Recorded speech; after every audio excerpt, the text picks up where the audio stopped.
Selamat sore, selamat malam, selamat pagi, dan selamat beraktivitas teman-teman semua. Kembali lagi di channel Mas Farus.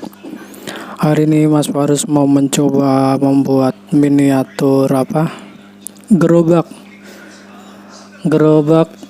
dari kardus. Nih bahan-bahannya dari kardus, kita pakai double tip. Ini lagi proses dari awal nih. Pakai kardus bekas ini sapi. Coba buat miniatur gerobak jualan, bisa dipakai buat jualan bakso, jualan mie ayam, bisa juga nih. Oh ya, buat teman-teman semua, jangan lupa like, komen, dan subscribe ya.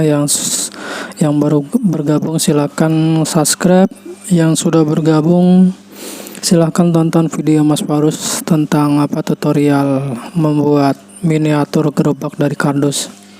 Silakan komen jika masih banyak kekurangan, mohon maaf ya, ini masih belajar juga membuat miniatur gerobak nih. Saya coba ini memakai yang barang-barang bekas, saya coba dibikin kerajinan tangan, jadi bisa buat mainan bocil-bocil nih. Jadi nggak usah beli, kita bikin mainan gerobak mini, jadi kita bisa